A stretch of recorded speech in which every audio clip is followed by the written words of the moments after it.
Tumakas na tayo, takasan na natin ang mundo. Magtago papalayo sa mas tahimik at payapang mundo.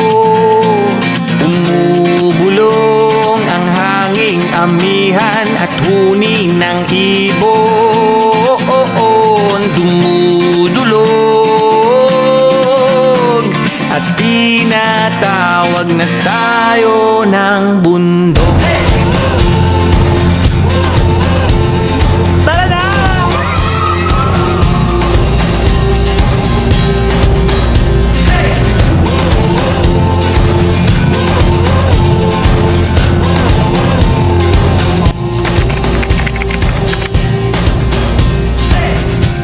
Tumakas na tayo, palayo sa maraming tao. Tumiwalay at magtago sa maingay at malabong mundo. Umubulong ang hanging habagat at hampas ng alon. Language is more than just a tool for communication. It is a reflection of culture, identity, and communication. In this project, we explore the linguistic diversity within a specific region, highlighting the richness, various language spoken, and their cultural significance. Through interviews, audio recordings, and visual representation, we aim to showcase how language shapes interaction, tradition, and social dynamics. By delving into different ways people express themselves, we uncover the intricate connection between the language and identity, and emphasizing the importance of linguistic diversity and the cultural understanding and unity. Masilayan ng takip silim na uuhawang kaluluwang makitang bukang liwayway.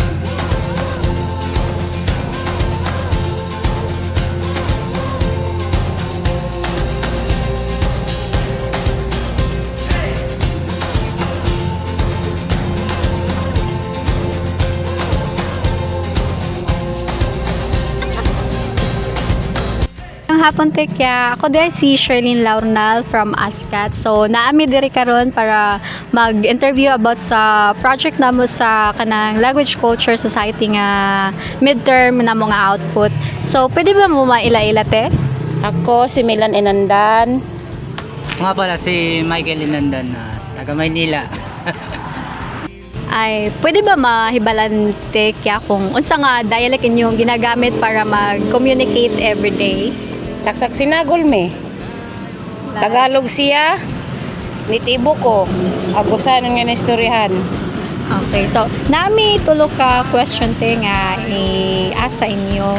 Okay, so ang una nga pangutana is for Kuya. So unsa nga mga challenges in terms sa communication sa inyohan ni Ate na lahi-lahi man mo og sinultihan or pinulungan kay si Kuya Tagalog then si Ate is native na Bunawan. Bali, sa una, first time ko dito. Bali, 2 buwan, 3 buwan ako nakakulong dahil hindi ako marunong magbisaya talaga. Saka, alam mo, taga Maynila, medyo malayo sa taga Mindanao dahil alam nila, mga narumbado sa taga Mindanao. So, 3 buwan, hanggang 4 na buwan, nasa bahay lang ako. Tapos, magsalita na siya na halo na, Bisayan, Tagalog sa kwarto. Nahihinay na hanggang sa siguro taon din bago ako nakasabot sa sabot o yung makaintindi ba sa Bisaya. Wala namang problema, nagtatagalog naman mga kausap ko sa una. Ngayon hindi na. So medyo sa halo na. Okay. Bisakol na kung tawagan sa inyo. Sagol. Okay. Yun na, hanggang ngayon. Tapos kung mga ano, meron pa rin mga salita na hindi ko alam pero kadalasan Bisaya naman kausap ko. Mas paano noon niya kay nakabalo na ka mag-Bisaya or mag-Bunawan na Meron nga kayong kasabihan dito na mabaligya ka kung hindi ka kabalo ang Bisaya. Eh yun, okay naman ha. Ngayon okay naman. Pero meron pa rin talagang salita na hindi ko alam. Okay, so ang second question is for ate. So sa imong nabantayan, naapay mga lahi-lahi nga pamaagi sa pag-istorya sa inyong pinulungan in terms sa inyong gender o culture diri ah? Sa amo sa wala ko na matikdan nga na ay lahi pag ilistoryahan. Pag para sa amo mo istorya ang babae na asa ka, diin ka, sa lalaki maura gihapon na siya. Wala may nagkalailahi kundi ang pagkinatao lang nato ang nagkalailahi sa istoryahan diri sa amo O kung naaman galing siguro mga laing dialekto na sila. Dili na kung diri sa amo nga nitibo diri sa Bunawan. Okay, thank you. So, giunsa ninyo pag-overcome te ang mga challenges sa pag sinabtanay nga lahi-lahi man mo og sinultihan? Sa amo na mga inistoryahan sa Bisaya nga di masabot sa Tagalog. Kung napo inistoryahan sa Ninitibo nga dili masabot sa Tagalog, hubado na lang gyud pinaagi sa aksyon. Katawa lang. Kay naman sa ila Tagalog nga lahi ang pasabot sa Bisaya, lahi pud ang pasabot sa amo sa binawanon nga istorya. Para na lang anang langgam sa ila ang langgam gagamang pa sa diri sa ato galupad na. Ang nahilo sa Tagalog, nahilo pa lang. Dito patay na. Patay. Kaya meron talaga maraming action na asalta na libog sa Tagalog. Libog sa libog sa Medyo, Tagalog. Bastos Bastos sa libog ang Tagalog. Diri sa ato nakutaw lang atong huna-una. Sa ila is lahi na ilang huna-una. Lahi na una. Bastos sa ilaha ang libog. O kung dire ang kuan nato kinahanglan nato siya hinay-hinayon pag istorya di nato bidlaon. Kay kung bidlaon nimo di magkagubot. Di man sinabot. Di magkagubot di na magsugod ang di magkasinabtanay. Dili isa-isa honog istorya, dili isa-isa honog pasabot sa iya ha. Kailay ang pasabot sa iya, ang pasabot pag-abot sa ako sa among inistoryahan. Sabi nga ninyo, kain na tayo, walang hiya-hiya. Sa amin, di ba ibig sabihin ng walang hiya? Makapala mo ka, bagang nawong sa inyo. Ayun lang, bali, kung sa challenges lang sa salta, normal na sa tao yung magkaroon challenges lalo na pag ibang Pero mas marami ka matututunan kung makasabot ka sa story Lain-lain nga language. So ako, isang taon lagi bago ko makahalubilo, lalo sa trabaho.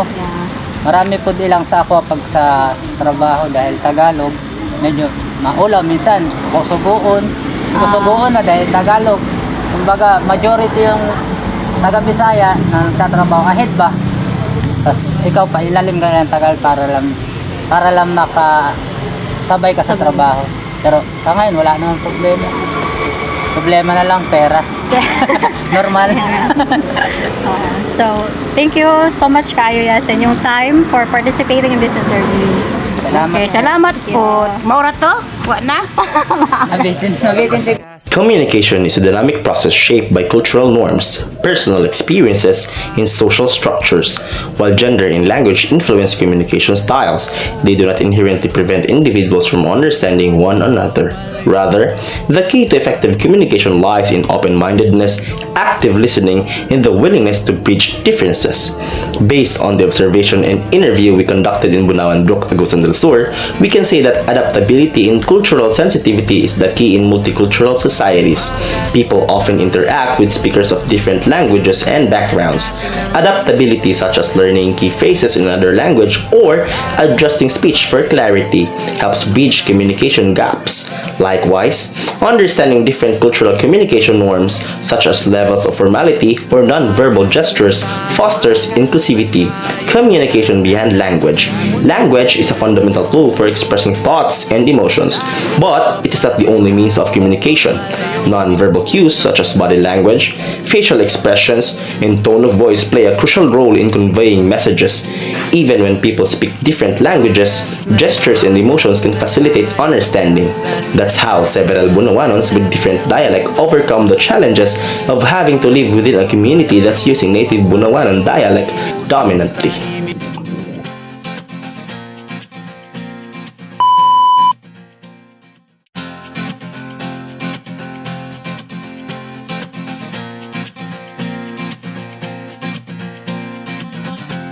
Tumakas na tayo, takasan na natin ang mundo.